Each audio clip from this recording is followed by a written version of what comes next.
In our Xcode project, we finished at the main view last time. Now we'll make a new screen called login view. But before doing that, make sure you head over to the GitHub link provided in the description below and download these assets from the asset folder. Just two images, one the Google logo and one image we're going to place at the login screen. Okay, now let's make a new page called login view. Let's make sure it's a SwiftUI file.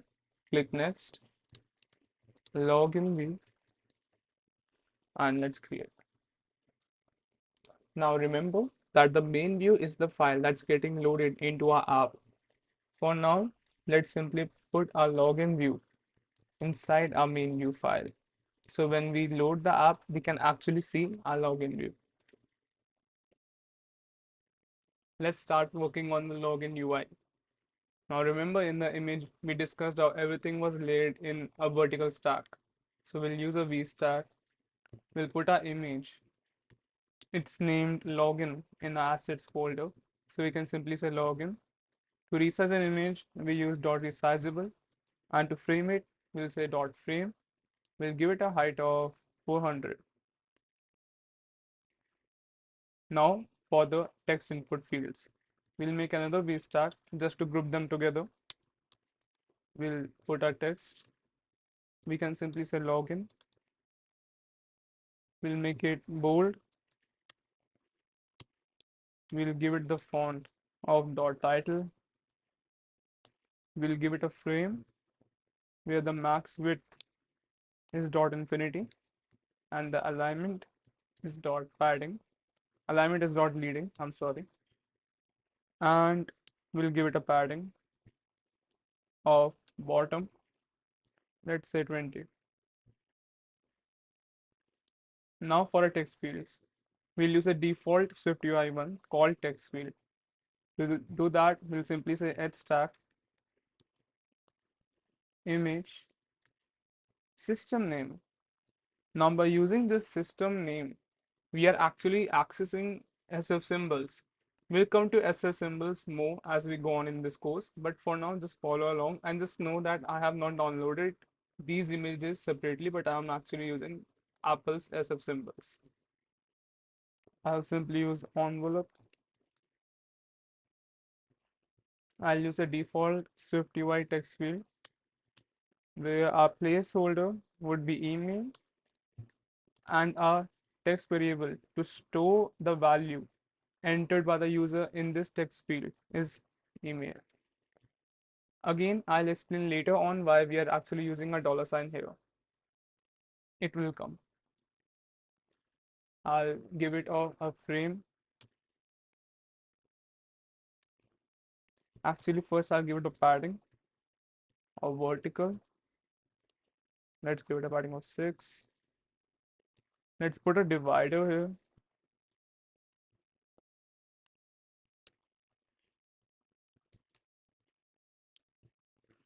And let's align it to the bottom. And let's put a padding again. This time to the bottom. Let's give it a padding of, let's say, okay, now similarly we have to do for password. For now, we'll copy and paste our code. You can simply say dollar sign password here, a placeholder, password, and a system image name log. For passwords, we generally want to not use a text field. We want the passwords to be hidden. And we have a built-in Swift UI feature for that called secure field. So that was easy building our text fields. Now we have to build a login button. We'll use the default Swift UI button by doing button. We'll use the action label or autocomplete. We don't have an action for now, so we'll leave it like this only. And for label, we'll say text login. Again, we'll have it in bold. We'll give it a foreground style. and we'll say color dot black. Basically, the text should be black now. Yes. We'll give it a frame where the max width is dot infinity. We'll give it a padding of vertical, let's say 15. Okay, sorry, I didn't notice that you couldn't see there. Let's give it a corner radius of 8. Yeah, and we should even give it a background color. We'll give it before the corner radius dot background color.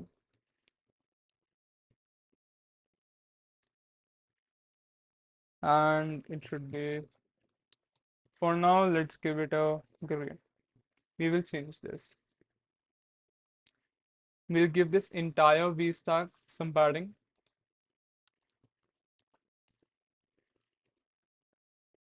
Yes. It's starting to look like what we want to, but it's quite not there yet. But we'll move on for now. Now to build a divider and the three buttons, the Google button, the Apple button, and the sign up with email button. To do that, we can simply put a divider using the net stack. We'll put on V stack. We can say divider,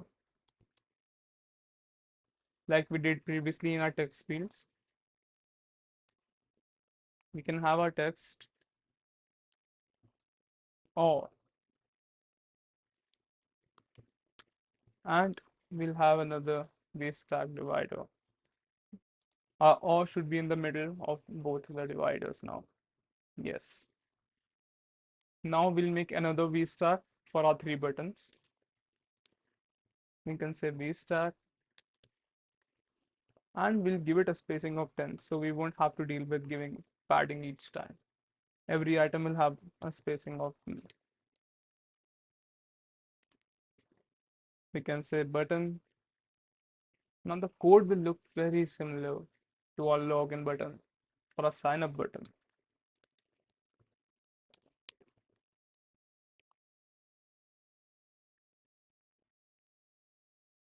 Yes. And don't worry about the padding for now. In fact, I'll just give it a padding right now here. Dot padding.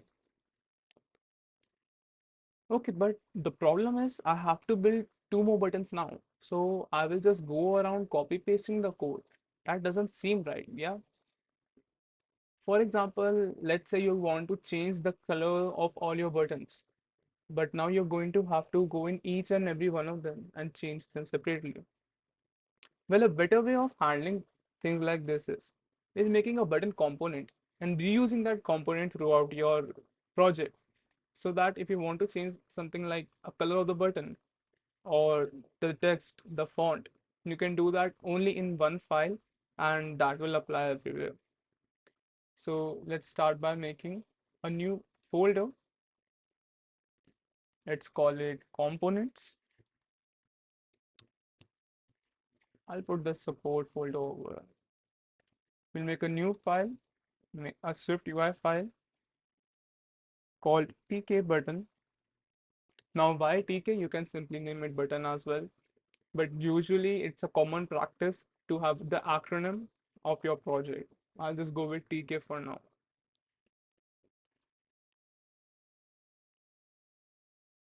Now to build a custom button. We can simply have something like, in fact, to show how powerful components are in SwiftUI, I'll copy this entire button and use it directly here.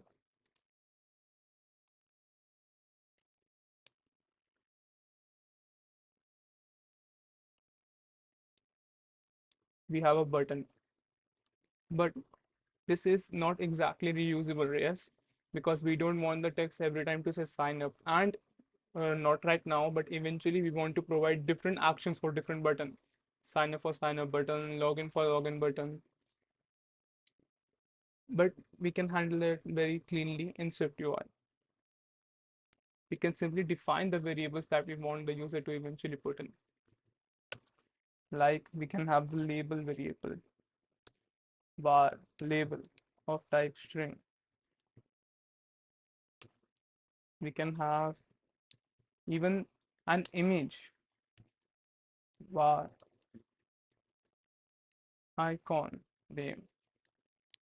We'll have string, which is an optional.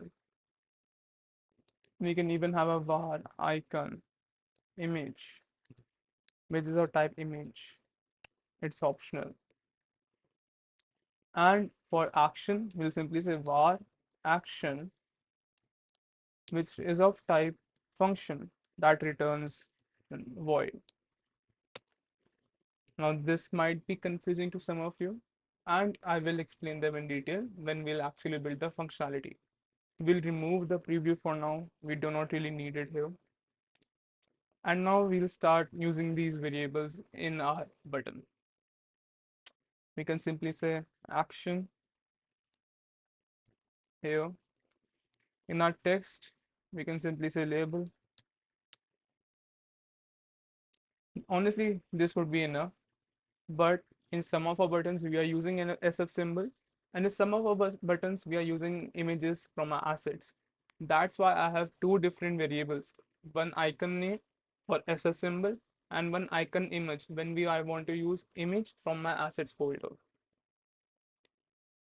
I can simply do that by wrapping this text in an edge tag so that I can actually apply an image to it. But it's not necessary we want to give an image. Like in login, we are not giving any image. So we'll use something called if let. If let icon image is equal to icon image, then we'll have an icon image. I'm assuming you all already know how to use an if let and what it is actually. We'll again use dot resizable and we'll give it a frame of dot width 20 and of height 20. You're going to get a lot of practice of framing images and all the UI components. So don't worry if you're not understanding them now. We are going to write so much of them, you will get them at the end. Okay. Or else if let icon name is equal to icon name.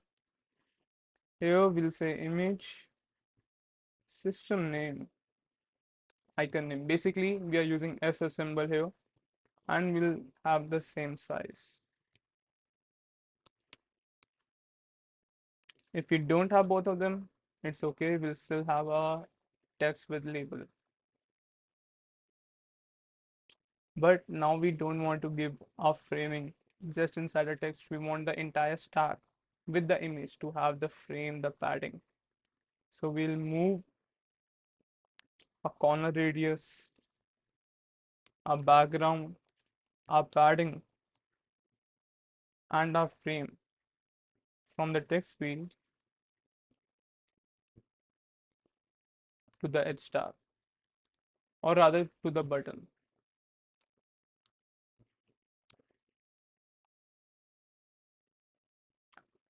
An important thing to note here is that we might give button different colors. That's something up to you if you want to define that. Okay, now that we have this button component loaded here, we can simply use it directly in a login screen. We'll remove this button from here. We can simply say tk button with our label and action, label being sign up. We don't have an action for now. And we should have a button called sign up. Yes, we do. We'll do the same thing for login. I'll remove this button from here. I'll say login.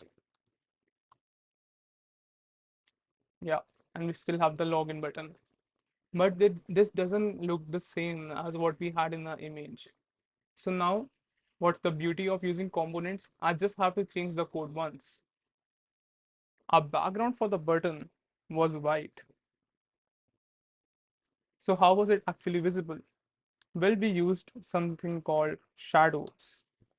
We can do that by using dot shadow. Okay, one thing I forgot to record while doing the button is changing the value of our radius and putting the nx and y value here. To fully understand this, try changing these values and see what you get.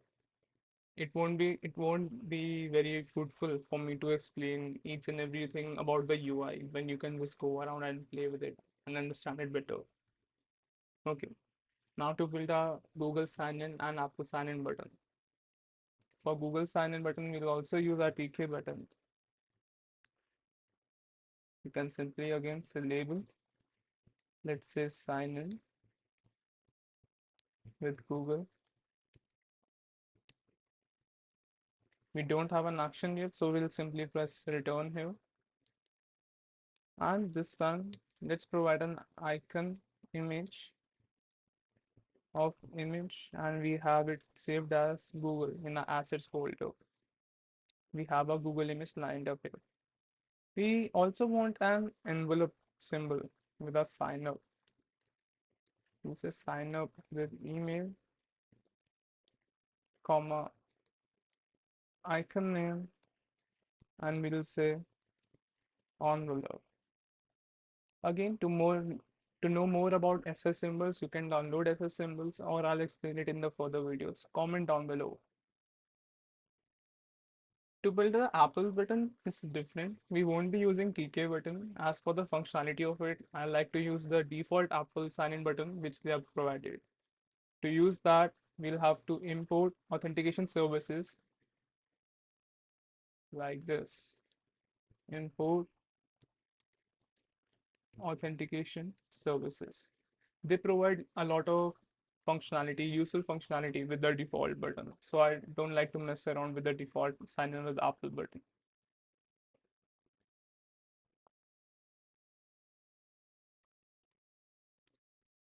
We will put the sign in with Apple button using sign in with Apple button.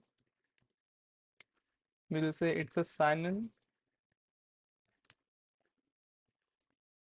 and we can simply say on completion. Just ignore all of this right now. Resulting.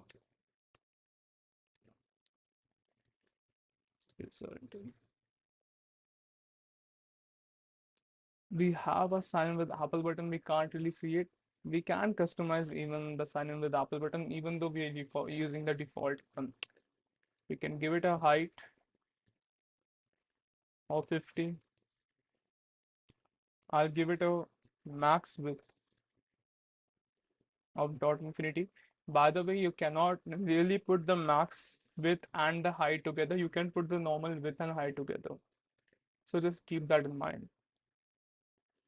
We'll say sign in with Apple button style. Dot. Now we have several different styles that we can use. I would use the white outline style as it matches it with the rest of the buttons in our code. And we'll give it the same shadow that we have in our TK button.